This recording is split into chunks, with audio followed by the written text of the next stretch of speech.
Cynthia, and I wanted to talk with you guys today about sharing information.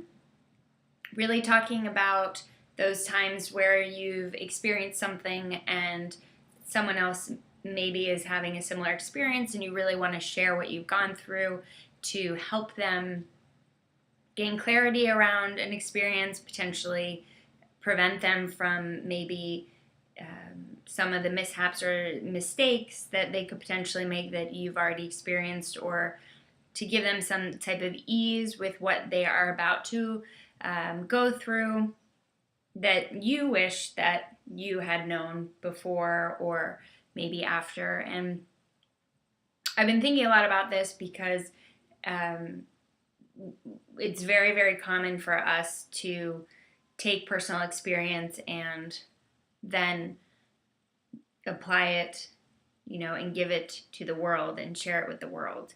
Most everything that I do comes from that, comes from a personal experience, comes from having gone through certain experiences and wanting to share how I've actually overcome them or how I've gone through them in the hopes that it helps other people. I do think, though, that there are some situations where people aren't interested in hearing or listening to what we have to say when it comes to sharing our experience. And it isn't so much that people are not open to listening as it is in the way that we give our experience, or we share our experience, or we tell our experience. And what I mean by that is that the majority of time when we are expressing something that we've gone through, that someone else is potentially going through, the intention behind it is often to teach the other person, to tell them, well, this is what worked for me, so if this worked for me, maybe it'll work for you. And while that is wonderful, a lot of times people are not open to taking advice or taking that information in because they are mentally in a place where they're only interested in what they're going through. It kind of reminds me of when I was younger and my mom would tell me, if you eat too many Twizzlers, your stomach is going to hurt. And I would still eat that many Twizzlers, and yes, my stomach would hurt, but I didn't want to be told that if I ate Twizzlers, my stomach was going to be hurting. I wanted to actually experience it for myself. Is that true? And I think that when it comes to sharing, the reason why people can be a bit standoffish when you're in it is this feeling that my situation is different than your situation. We don't have the exact same experience. We don't have the same context. And just because something happened with you does not mean that it's going to happen with me.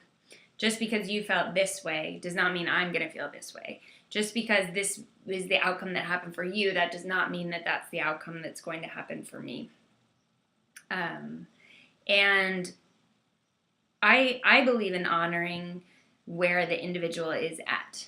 And before giving information, it's really important to know that the person is going to be able to hear it.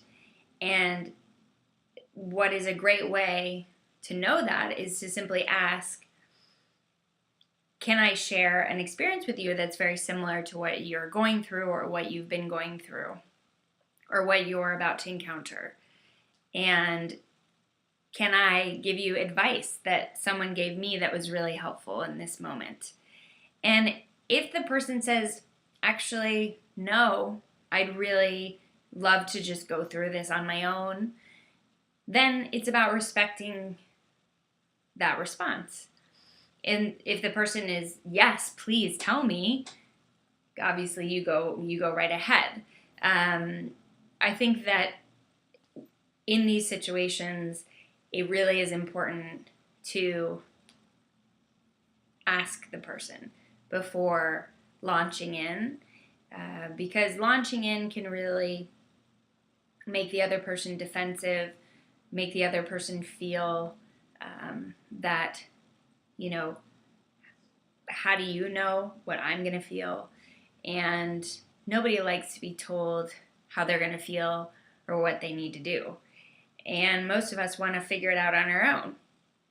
So that's just what I've been thinking about lately, and I wanted to share it with you in the hopes that it was helpful in some way. Okay, talk to you soon.